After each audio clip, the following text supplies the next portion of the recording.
도리어 살인한 사람을 놓아주기를 구하며 생명의 주를 죽였도다. 그러나 하나님이 죽은 자 가운데서 그를 살리셨으니 우리가 이 일의 증인이라. 그 이름을 믿음으로 그 이름이 너희가 보고하는 이 사람을 성하게 하였나니 예수로 말미암아 난 믿음이 너희 모든 사람 앞에서 이같이 완전히 낫게 하였느니라. 형제들아, 너희가 알지 못하여서 그리하였으며 너희 관리들도 그리한 줄 아노라. 그러나 하나님이 모든 선지자의 입을 통하여 자기의 그리스도께서 고난받으실 일을 미리 알게 하신 것을 이와 같이 이루셨느니라. 그러므로 너희가 회개하고 돌이켜 너희 죄 없이 함을 받으라. 이같이 하면 새롭게 되는 날이 주 앞으로부터 이를 것이요 또 주께서 너희를 위하여 예정하신 그리스도 곧 예수를 보내시리니 하나님이 영원 전부터 거룩한 선지자들의 입을 통하여 말씀하신 바 만물을 회복하실 때까지는 하늘이 마땅히 그를 받아두리라. 아멘. 혜인아, 이리 와. 얼른. 네, 오늘은 우리가 주목해야 하는 것에 대해서 함께 말씀 나누겠습니다. 제 딸이, 혜인아, 좋은 말로 할 때 빨리 와서 앉아. 너 예배 드리기로 했잖아. 앉아, 빨리. 너 이렇게 하겠다며. 네가 말한 거야. 집에 가고 싶어? 책 읽어야지. 껌 먹어도 되는데 예배 시간이니까 방해하지 말아야 되는데 가만히 있어요. 자꾸 움직이면 아빠가. 네. 죄송합니다. 우리 따님이 오셔가지고.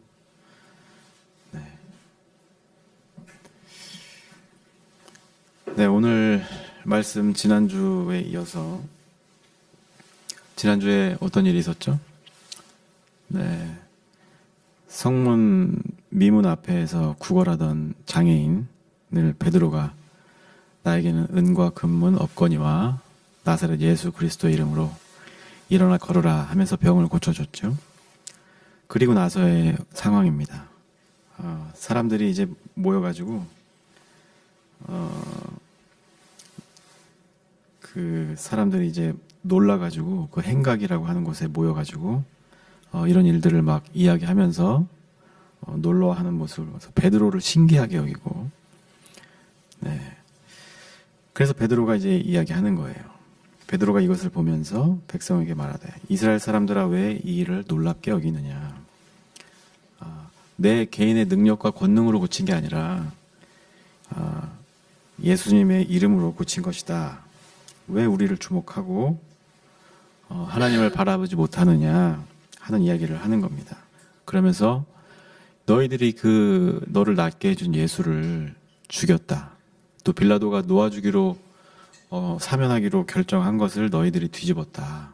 그래놓고 이제 와서 왜 정작 고쳐준 예수를 주목하지 않고 나를 주목하느냐, 우리를 주목하느냐, 이러는 겁니다.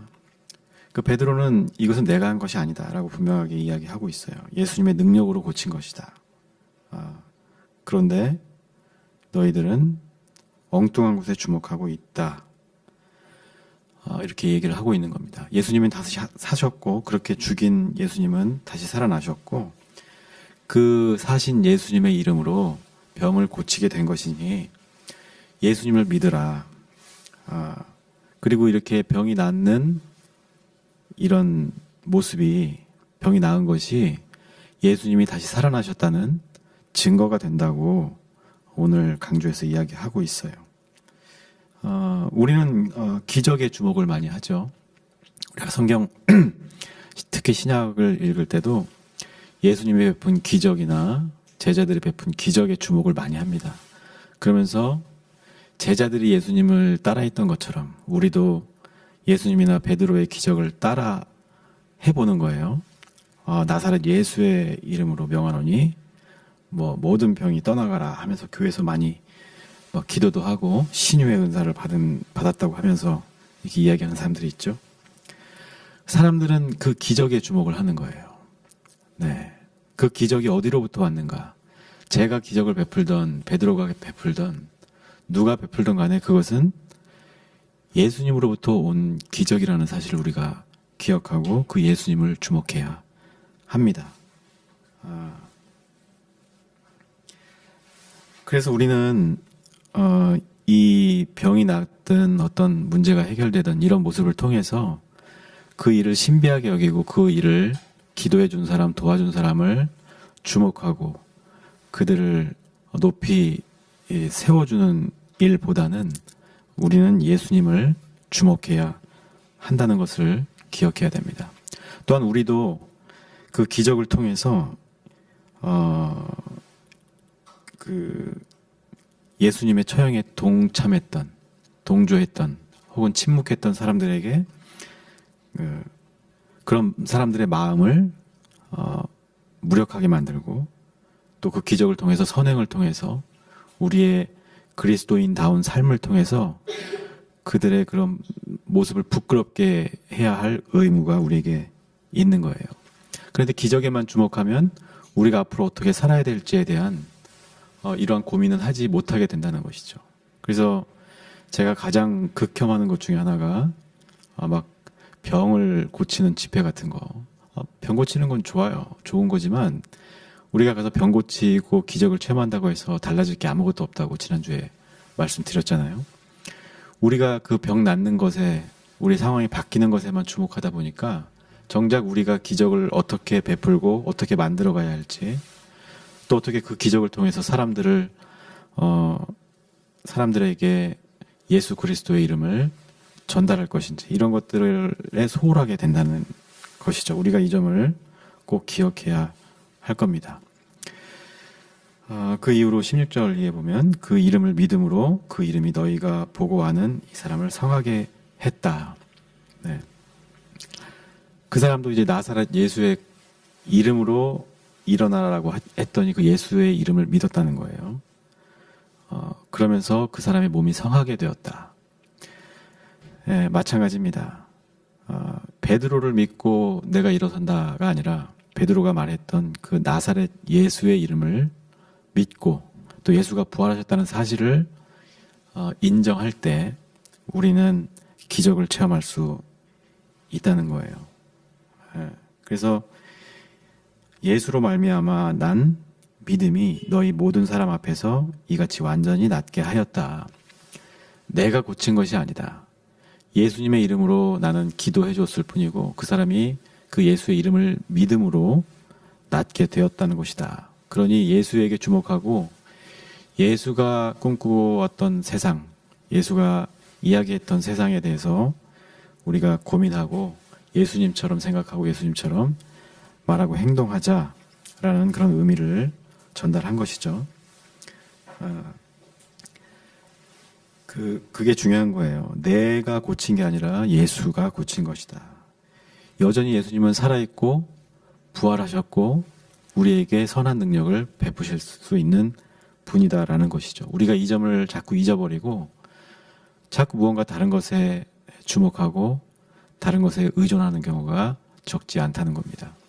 나에게 닥친 어려움도 내 능력, 물론 내 능력을 키우고 내가 준비하는 것, 내 미래에 대해서 준비하는 것 중요합니다만 그와 동시에 이 모든 것들이 예수님으로부터 온 은혜라는 것을 기억해야 하는 거예요.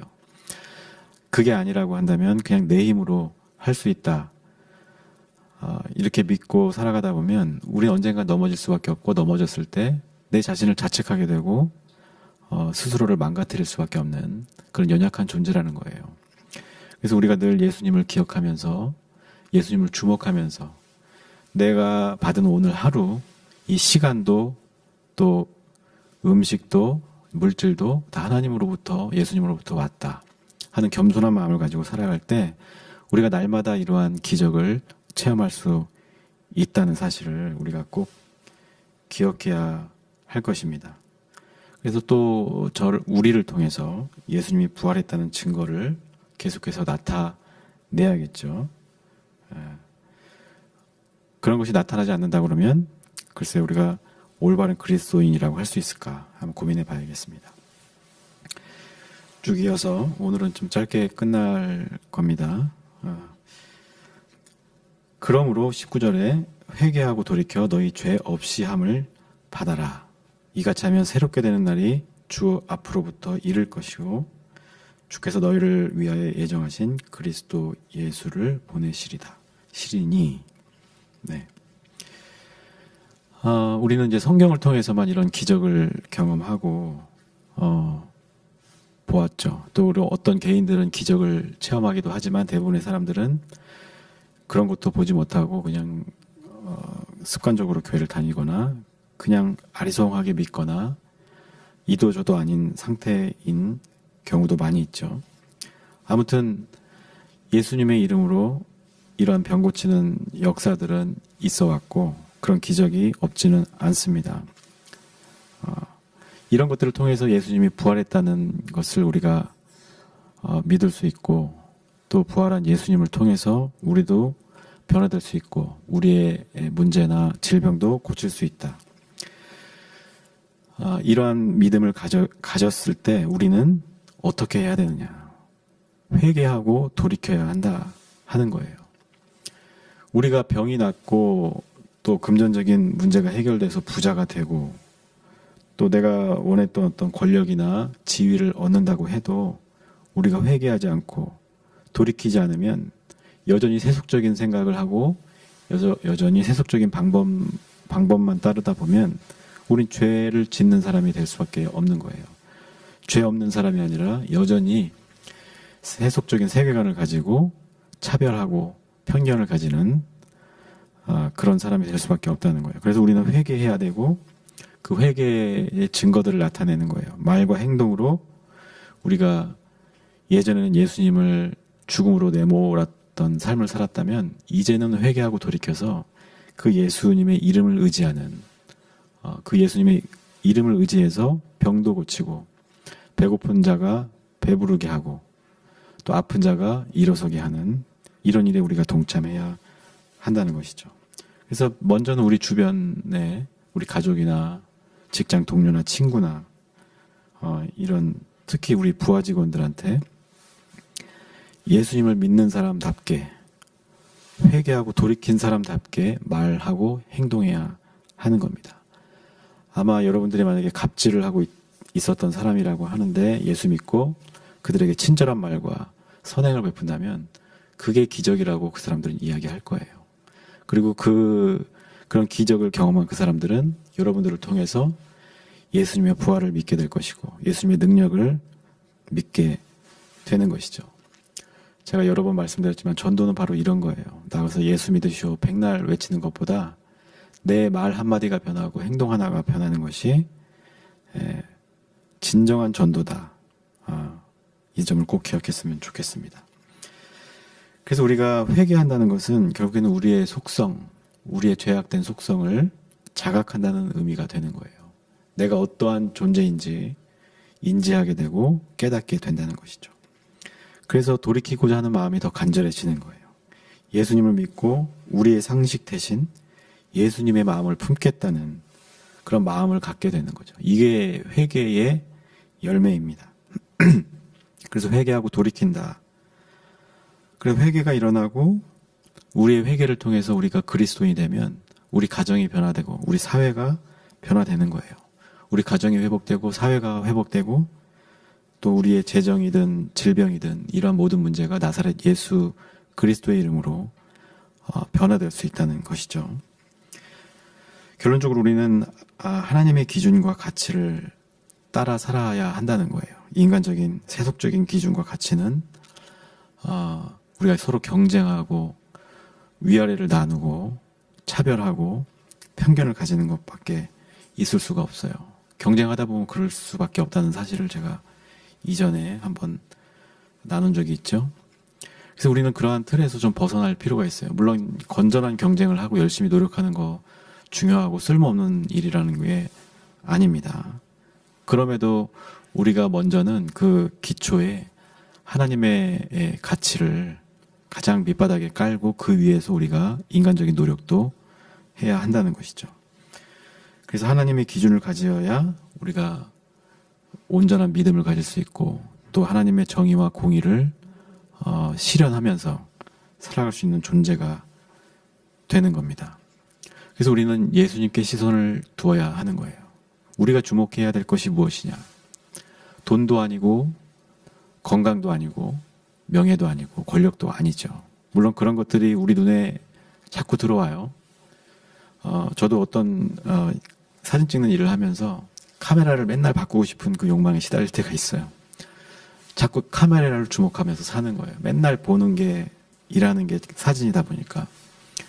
그래서 제가 스튜디오에 있는 맥 스튜디오 하나 하고 어떤 카메라를, 갖고 싶은 카메라를 교환을 했습니다. 지난주에. 그 카메라로 좀 찍고 있고요.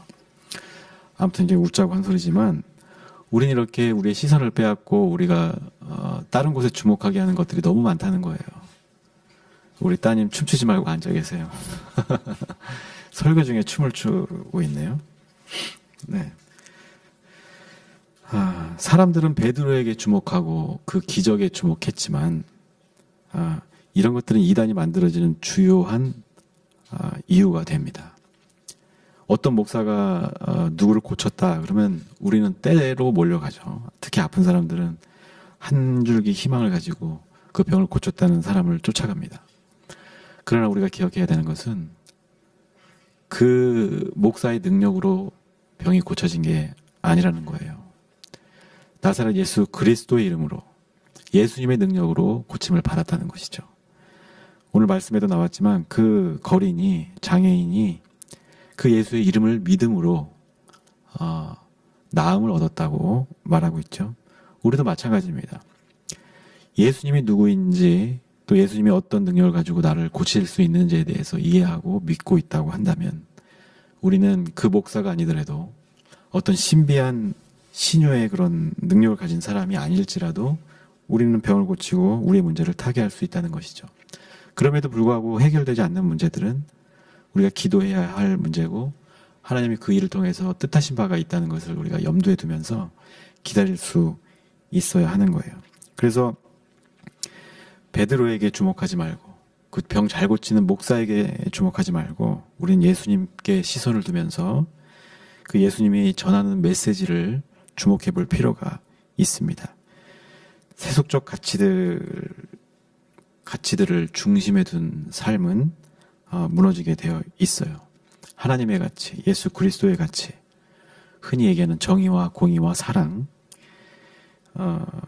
이런 것들을 중심에 둔 삶을 우리가 추구해야 하는 거예요. 이거를 달리 이야기하면 회개죠. 우리가 세속적인 기준을 바라보고 살았다고 하면 돌이키는 거예요. 회개라는 뜻이 메타노니아라고 해서 돌이킨다는 뜻이거든요. 사람들이 다 가는 대로 가는 것이 아니라 돌이켜서 하나님의 길로 가는 것. 이게 회개하는 것. 그것이 바로 하나님의 가치를 최우선 가치로 두는 삶인 것입니다.